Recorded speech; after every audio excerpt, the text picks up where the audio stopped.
Hey everybody, it's Shabby Nobody Else's Auto. We are here at an absolutely amazing place, the Harold Wart Pioneer Village in Minden, Nebraska. Now, if you're hanging out on here, you probably like old cars and trucks. Now this museum covers everything from kitchen utensils to trains and everything in between. Tractors, equipment, and a lot of cool cars and trucks. Now, I've been coming here since I was a little kid. My parents brought me here. This collection was put together in the early 50s. There are items in here that you probably didn't even know existed, and that's kind of what we're going to share with you today. We're actually not going to look at a car or a truck on this video. We're going to look at the predecessors to two cars that are very familiar and very common. These are actually pieces that I remember as a little kid. I mean, I've been here dozens of times. When I was here as a little kid, this is one thing that always stuck in my head.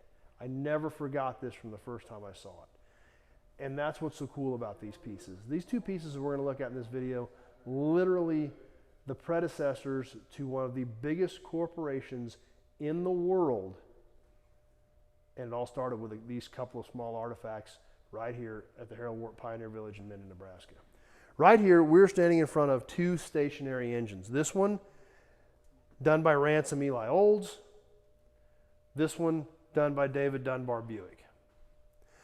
Now this old stationary engine, this was the predecessor to the Oldsmobile. And in fact, there are characteristics that are very similar with this engine and the one in the curved dash Oldsmobile, one of the very first cars that went into normal production. As we come around over here on the side, this one has been restored. Olds self-contained engine. Had a flywheel on the side of it, had a carburetor or mixer right up front here. We can get an idea on the size of this thing by looking at it. Of course, we look at the stationary engine next to it, and it's huge. But this is literally the predecessor to what became the Oldsmobile Motor Company. So a very rare piece, and in fact, if we read the little display sign on the old stationary engine, it talks about that. It said they looked for years and years and years trying to find one of these original Olds stationary engines. Not a very common piece. That's what is so amazing about this collection. They bought a lot of this stuff in the 50s and 60s. This collection was put together starting in the early 1950s. So they found some of this stuff that, you know, in today's world you would probably never find, probably doesn't even exist anymore. But they have it here. That's what's so awesome about it.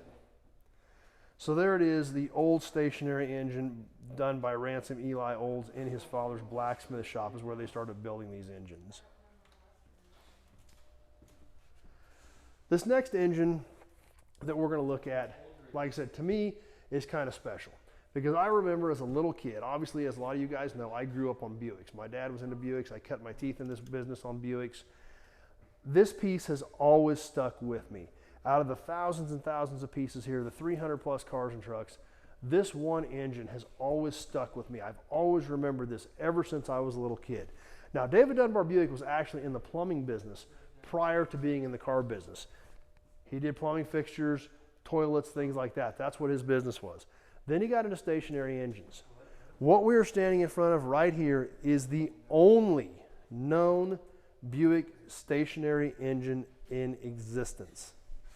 This is right here on the plaque, 1901. Obviously, we know he started building cars in 1903. Forerunner of the Buick car, shortly after David Dunbar Buick sold out his patented sanitary trip toilet, he started making stationary engines. And this is literally the only one known to exist. Basically, this engine is what started the General Motors Corporation. Kind of crazy to think about this one small artifact. I can stand in front of it, and you can kind of get an idea on the size of this Buick stationary engine. That what this thing became, what blossomed from this, is the General Motors Corporation that we know of today. So cool to see this thing. Like I said, I remember this coming here as a little kid. This Buick stationary engine has always stuck in my head. I have never forgotten it. Nothing big, nothing fancy. I just knew that it was such a special piece. And obviously growing up on Buicks and seeing this piece in here in the collection, learning the history of it, and like I said, they say it is the only one. I've never seen or heard of another one anywhere ever for any reason. Obviously very basic, carburetor on top. I don't know where you would ever find another one. And that Buick Motor Company Flint, Michigan plate on it, that is cast. It is a super, super cool piece.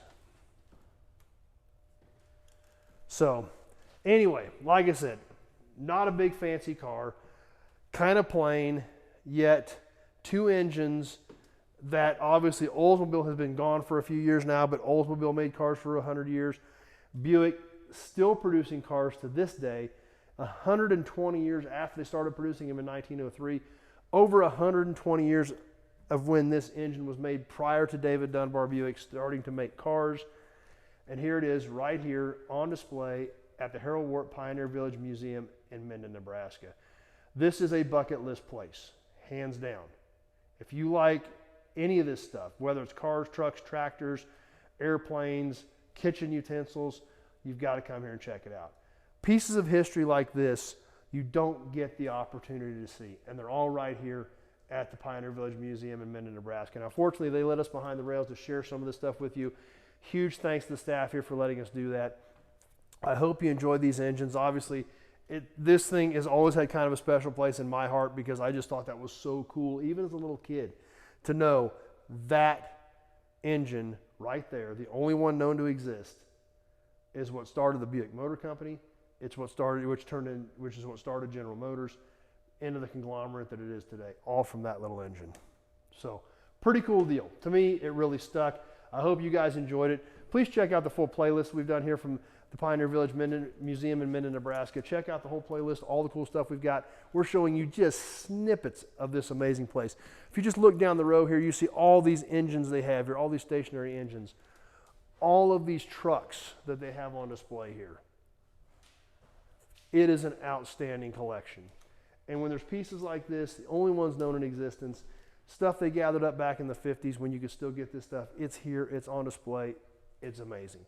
Be sure to check it out. Be sure to check out the playlist. Be sure to hit that subscribe button and check out all the other cool stuff that I've been doing from here. And definitely be sure to get by Minden, Nebraska and check this collection out for yourself at the Harold Wart Pioneer Village Museum collection. Thanks for watching, everybody. Stay tuned. We got a lot more cool stuff coming up.